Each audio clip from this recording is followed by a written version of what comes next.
Hello, everyone, and thank you for joining us at Flow Summit 2021. I just want to start by saying Zoom fatigue is real, but you're choosing to invest your time here, and we are honored by that commitment and think today's program and our wonderful speakers will repay that faith. This is our second annual conference. Last year, about 150 of you joined us.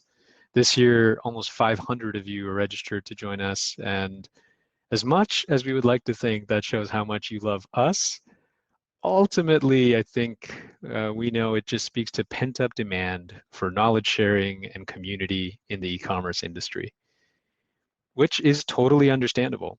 In just a year, we've all lived through 5 years of time warp and digital transformation, and the whiplash is real. In the audience today are folks who just in the last few months made curbside pickup a thing, candidly from nothing to the thing. And as a parent, I salute you. If I never have to walk into a store again with a 7 and a 4-year-old, A plus, big fan.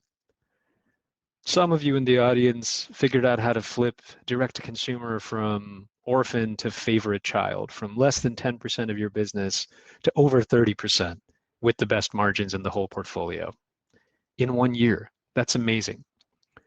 Others took cross-border from less than 5% of your business to over 20%. You found ways to reach your fans globally where they live, literally because they were stuck at home as various nations worked through lockdowns. You did that. You used glue and duct tape and willpower and teamwork to come up with a 50% year-over-year growth rate on average across all of e-commerce. In many cases, you found out how to get to 120+% digital growth. And what's left out in the numbers, and candidly the most important part of all that, is you brought joy in the midst of social distancing and lockdowns. It wasn't easy, but you did it. And we're here to learn from each other's journeys and come away with more connections we can call on so we don't have to reinvent the wheel again this year. The e-commerce genie isn't going back in the bottle, and after 14 months of this new normal, the theme for today's conference, habits have permanently shifted. If e-commerce departments are now the favorite child, that also means expectations are higher, and hitting this year's growth targets off of last year's higher baselines won't come easy. But you can do it. It's what this community does, and it's what this event is all about. We will do everything we can today to facilitate connection and knowledge sharing as best as we can without access to a bar or dinner. That's for next year. So let's start with introducing you to our events platform, Welcome. That's not a figure of speech. The platform is actually called Welcome. And there's a few quick call outs. Number one, as an attendee, you can chat here in the room or direct message other attendees using the panel on the right side of your screen. If you look in the top left of your screen on the left nav, there are 3 horizontal lines. When we open the breakout tracks in about an hour, that's how you will navigate to the track of your choice, and you can change tracks at any time. And lastly, on the top of your window, you have 2 tabs. There's an info tab, which is the agenda for today's event, as well as a request a meeting tab. I'd encourage you to reach out to us if you see something you're interested in and want to speak further about it. So with the logistical points out of the way, and we'll reinforce them through the day, just so you have that context as you go through it, let's set the stage for our event today, starting with some consumer research from our insights team. And we'll start by talking about, in the present moment, where shoppers are. And bear with me while I get situated. Perfect. So first and foremost, as we just touched on average, e-commerce merchants grew 50% last year, independent of vertical or size. Obviously, there's fluctuation month to month, but that is a wildly ambitious and amazing outcome that this ecosystem came together to deliver. But there is a deeper truth behind that headline number, as impressive as it is. And it's this notion that consumer behavior has truly permanently shifted. So let's talk about that. If you sort of look at the charts on screen right now, this is data from some market research Signifyd did in the November-December timeframe with close to 2,500 shoppers. And the headlines are what you would expect. If you look at the chart on the left, more than a quarter of the people we surveyed want to use curbside pickup. A third love using buy online, pickup in store, and half will do more of their shopping online. In other words, that is the default shopper expectation, and that is what they will be looking to their favorite brands and retailers to offer. The convenience of these channels is really hard to walk back. This is not a temporary shift. On the right side, if you will, the flip side of the coin, about 21% of shoppers expect to stop shopping in stores entirely, and fully half, or a little bit more, will reduce the amount of time they spend shopping in stores. So again, e-commerce will go from orphan to favorite child, and collectively we have to figure out how to meet these expectations. Now, why is this moment happening? And it is much wider and much more prevalent than any one retailer. Essentially, shoppers are being surrounded by this as the new normal. There's that phrase again, you're going to hear it a lot over the course of the day. If you think about it, self-checkout in store has become much more prevalent. We touched already on the popularity of curbside pickup and buy online pickup in store. But it goes wider. Restaurant delivery has become much more ubiquitous, and grocery chains are building out their own last mile ship to home capability. And so that convenience is everywhere. It is what consumers have come to expect over the last year. And you'll be hearing from Toys R Us later today. That's an interesting kind of benchmark as we think about what that means for all of us. At peak, Toys R Us and Rohan, whose brainchild curbside pickup was over there, hit 80% of orders ending up curbside pickup. And as reopening accelerated, that number did come down, but it came down to 40%, making it probably the single largest channel, which is a remarkable statistic. And I think that's the type of behavior shift we should be expecting in the US and other regions as well. Obviously, with all that digital growth and all of these new channels, we have to acknowledge the darker side of e-commerce and the risks involved as well. And fraud pressure grew faster than the e-commerce growth we saw as an ecosystem. In fact, at peak during the last holiday season, fraud pressure reached 6 times pre-pandemic levels. It's leveled off a little bit since then, but it's still hovering at right around 3 times. In other words, fraudsters are trying to take advantage and fly under the radar of that rush of traffic and new users you are all seeking to serve. Obviously, they are not a static adversary. They've also tried to upgrade their infrastructure, and they have made their own bets on AI and automation to both source great inventory that they can turn around and sell and list that inventory. So there's a PlayStation 5 example on screen right now, but zooming out, 146% increase in bot attacks to pressure test your systems. Something to be mindful of as you think about where we are in this moment and what we have to adapt to. Unfortunately, the story is not limited to an adversary that's organized crime.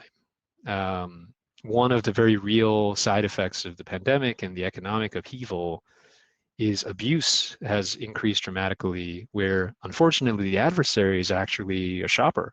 And as a merchant, there's a real need for sophistication in parsing that behavior and acting appropriately.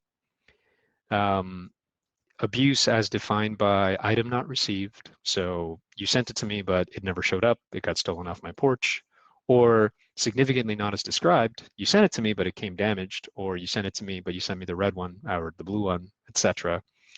Is up about 5x from pre-pandemic levels. And there's a whole class of abuse around returns and sending back different products than what you're supposedly returning that we'll talk more about later today. Signifyd actually now has an entire product capability around dealing with this whole class of abuse claims and giving you as a merchant the ability to dial and nuance how you navigate this problem. Unfortunately, abuse has also lent itself to, for lack of a better term, entrepreneurial hustle. There are now professional refunders that work with consumers to pressure test your return logistics in exchange for a cut of the value of the returned merchandise. A trend to monitor, particularly with the backdrop of, and again, this is research our insights team put forward, 13% of consumers saying they feel okay effectively stealing from companies because they don't think the company is going to be hurt by it. And so that need for nuanced customer triage has never been higher. So let's step back and kind of raise our sights to a lot of the themes and topics we're going to cover over the course of today with this backdrop of where shoppers are going. And the following content is less e-commerce centric, and it's really broader on what's happening in the macro economy. So first and foremost, I think there's lots of foundational elements that are coming together to create a new roaring 20s moment. You've probably heard that phrase showing up across a lot of media coverage on the topic. But to call out some of the confluence, first and foremost, unemployment rates have been steadily coming down as retail services and the economy reopens. That's obviously a key touchstone for higher degree of spending. And as you might imagine, this is correlated with higher rates of vaccination, which is enabling the economy to reopen. And so how will that manifest in your stores, in your digital business, et cetera, is what we're going to touch on here. Let's quickly jump to our next page. In addition to that reopening moment, the dry powder, so to speak, is savings rates in the US economy being at truly historic highs, over 5 trillion in savings over the course of 2020. In the absence of date nights, dining out, travel, etc., that savings pile has built up and has exceeded 20% of disposable income for the first time in a long time. And that means there is real appetite from shoppers to indulge themselves. And we're going to talk about some of the categories that stand to benefit from that. Half jokingly, we're calling this phenomenon revenge spending, the desire to kind of re-enter the world with some flair. And you can see the sensitivity in consumer spending rather in moments like stimulus checks hitting the system. So we saw a clear spike earlier this year, 46% week over week growth in our commerce network as stimulus payments hit the merchant network we serve. So look out for those moments, and certainly for that joyful economic activity as the world reopens. And so this will be my last data slide before we get into the programming for the day. This question of where will the spending go? On the left side is listed kind of categories where consumers plan to splurge in the coming year. And unsurprisingly, it's the things we couldn't do for the last year and change, starting with restaurants and dining out and bars, and hand in hand with that, travel, lodging, vacations, etc. Probably not surprising, but let's treat that as the center of the bullseye. One concentric circle out of that is all of the accessories, the clothing, the looks, the desire to celebrate.